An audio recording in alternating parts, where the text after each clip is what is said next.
If you're coming to Sofia and only have a few days to visit, I've put together a list of 58 things you're going to want to see and do while you're here. From this list, you can create your own itinerary based on what you like. Whether you're an art and history buff, an adventurer, or someone who just loves architecture like I do, there's literally something for everyone.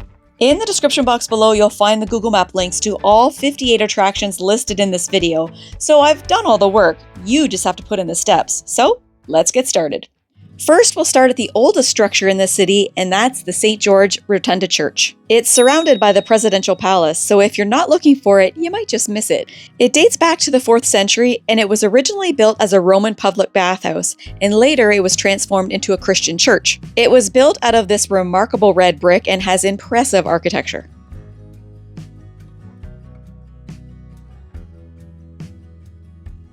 Next, we'll look at this beautiful Orthodox cathedral known for its impressive domes, vibrant frescoes, and intricate interior design, offering visitors a glimpse into Bulgaria's rich Orthodox Christian heritage.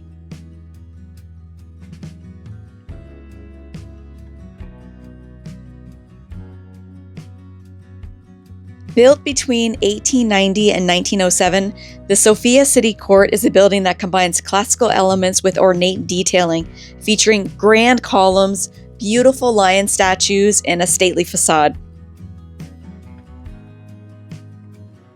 Next is the pedestrian-friendly Vitosha Boulevard that stretches through the heart of the city, offering a blend of modern urban life and historical charm. And if you're interested in a sweet treat, you can stop by Rolls for a delicious cinnamon roll or Hansel and Gretel's candy shop. Once you've come to the end of the walking street, be a tourist and take a picture with this beloved Bulgarian writer and public figure, Aliko Konstantinov. Across the street will be the National Palace of Culture Park. It offers a peaceful escape in the heart of the city. We were here in the wintertime, but in the summer you'll find a beautiful fountain and lush gardens. It's also home to many sculptures and monuments like the Lion Monument and the Temple of Bulgarian Martyrs, including a wall memorial dedicated to the memory of those who suffered and died for Bulgaria's freedom and national identity. You'll also find this monument, which is a tribute to the Cyrillic alphabet and its importance to the history and development of the Slavic languages, including Bulgarian, Serbian, and Russia. There's also a piece of the Berlin Wall that was gifted to Bulgaria in 1990, just after the fall of the Berlin Wall and the collapse of the communist regime across Eastern Europe. Built in the 19th century, the Orthodox Temple of the Seven Saints is known for its charming architecture and serene atmosphere. This temple was beautiful.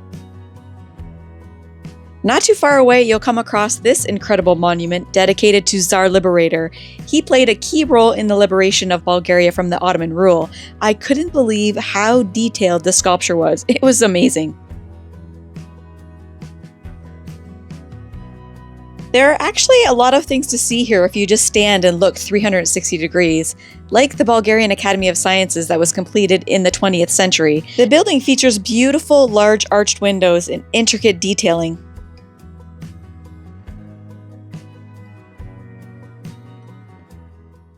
You'll also see the old National Assembly of the Republic of Bulgaria with its grand symmetrical columns, large windows, and predominant triangle pendant, embodying the classical style to reflect the architectural trends of the 19th century.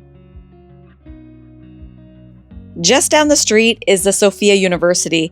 It's Bulgaria's oldest and most prestigious institution of higher education, founded in 1888. It's an architectural landmark in Sofia, and it features a grand exterior with huge, elegant columns and a large central dome. Its spacious campus is home to numerous faculties, research centers, and historical monuments, and if you are fascinated with paleontology, you can visit this massive mammal skeleton alongside other exhibits within its walls. From the university, you're going to head through this beautiful park and make your way on over to the St. Alexander Nevsky Cathedral. One of Sofia's most iconic landmarks and the symbol of Bulgarian Orthodox Christianity. Named after a Russian saint and military hero, its grand architecture features a stunning gold dome, intricate frescoes, and beautiful mosaics. The interior is equally impressive. It is jaw-dropping.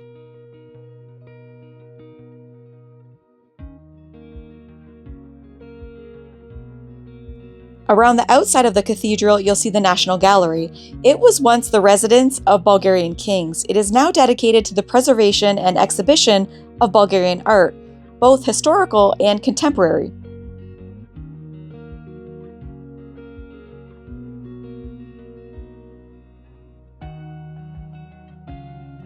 You'll also see the Holy Synod of the Bulgarian Orthodox Church. It's the highest governing body of the Bulgarian Orthodox Church.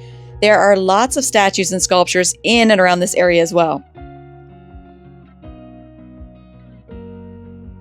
This is a tribute to the unknown or lost Bulgarian soldiers who died in World War I and II. This eternal flame symbolizes the sacrifices made by all those who fought for the country. The Basilica of St. Sophia is one of Sofia's most important historical landmarks, and it's known for its impressive structure that has a large central dome and intricate mosaics. I personally loved the wooden doors. It also has an archaeological level and crypt that contains well-preserved ancient Christian graves, offering a glimpse into the early burial practices of religious customs. It's 8 lev per person to walk through, and it's totally worth it.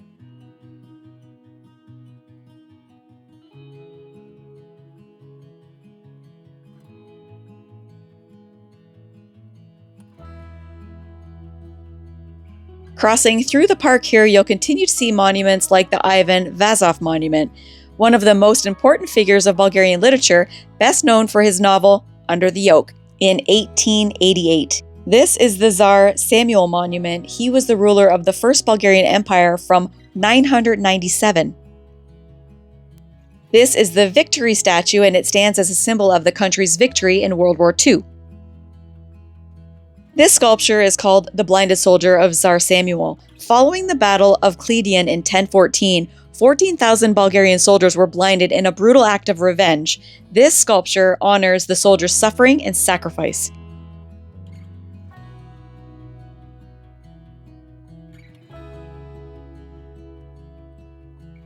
This is the statue of Mauthausen. It reflects the country's acknowledgement of its history and the victims of the Holocaust. Next, we visit the Church of St. Nicholas the Wonderworker. It's a beautiful Russian-style Orthodox church built in the early 20th century.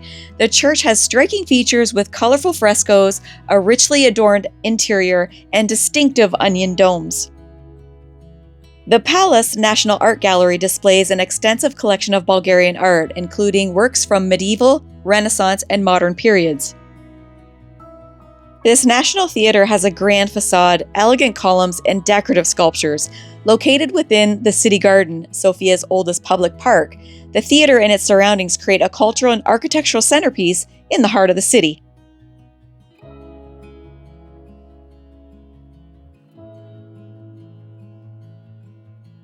This beautiful museum showcases a vast collection of artifacts from Bulgaria's rich history, spanning from prehistoric times to the medieval period. The National Assembly was constructed in the early 20th century. It houses the parliament where Bulgarian lawmakers convene to discuss and pass laws. It stands as a symbol of Bulgaria's democratic governance and political history. And to the right, you'll see the Presidential Palace of the Republic of Bulgaria. And to the left, you'll see the Council of Ministers building, another government building. Such beautiful architecture. In the center of the government buildings, you'll find the Sofia Centrum. Here you'll find beautiful walkways with these brick mosaics, but underneath you'll find something very interesting.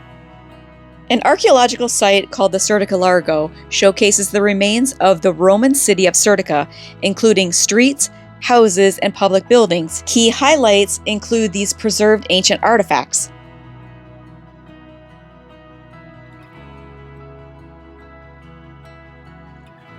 This area depicts the ancient main street of the Roman city of Serdica, running from the eastern to the western gates. The tiny severed church is noted for its preserved frescoes and historical significance, offering a glimpse into Sofia's religious past.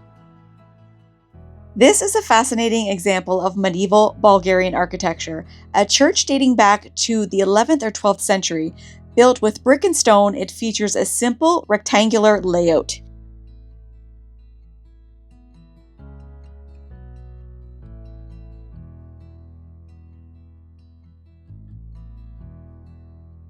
Next to that, you'll see an exhibition that features artifacts such as sculptures, pottery, coins, and architectural remnants that illustrate daily life, culture, and urban development in Roman times. This ancient Serdica exhibition was an amazing area to walk through. And just at the end of the exhibition, you'll see the Banyai Mosque. It was built in the 16th century and it features a large central dome supported by 4 columns. It's a simple but yet striking design. The Regional History Museum of Sofia is a fascinating museum showcasing a diverse collection of artifacts, and the exterior of this building is so detailed and colorful. These thermal springs have been used since Roman times, high in minerals and are believed to have health benefits, and today is where the locals fill up their water bottles to use for personal consumption. Opened in 1911, the Central Sofia Market Hall features a beautiful blend of the early 20th century architecture. It's a vibrant spot that combines commerce, culture, and history, providing visitors with an authentic taste of Sofia. And if you head downstairs, there are more ruins and ancient artifacts to see.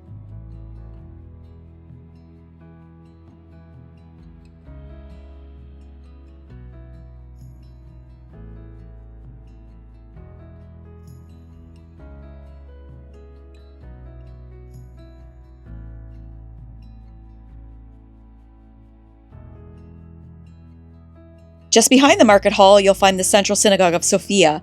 It was built in the early 20th century and it features a stunning dome, intricate stained glass windows, and detailed decorative elements. The Western Gate of Serdica is another ancient Roman gate that once marked the western entrance of the Roman city of Serdica.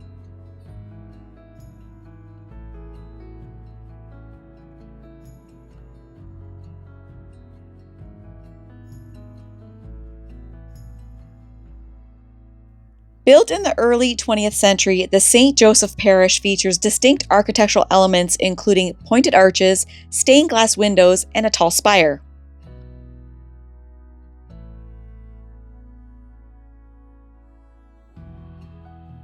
The monument of St. Sophia was unveiled in 2000. It features the saint holding a wreath and an owl representing peace and wisdom. If you have more time in Sofia, here are a few more things you won't want to miss. Like the Women's Market. It's a historic marketplace known for its vibrant atmosphere. It was established in the late 19th century and it offers a wide variety of fresh produce, local goods, meats, spices, and textiles. It's bustling in the summer months, with a slightly smaller selection in the winter. The Bells Monument. This monument commemorates 1979, the Year of the Child, declared by the UN, and the monument was made up of 4 122-foot-tall pylons oriented towards the cardinal directions, and strung at the very top are 7 bells that represent each continent.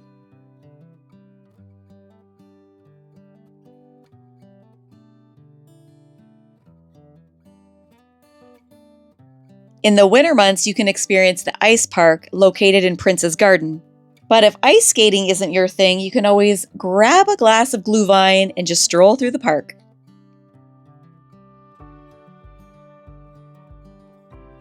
The Borisova Gradina Park is beautiful and it's huge. There's so much to see here. It is a beautiful green space in the middle of a bustling city.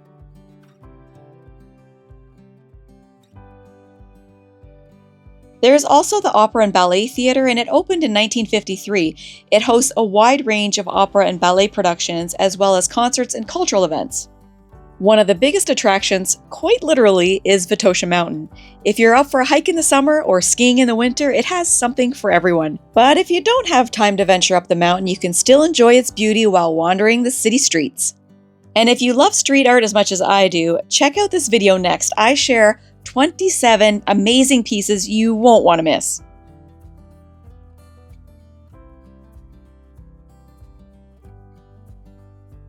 If you found this video helpful, hit the like button before you go and consider subscribing to see more videos like this.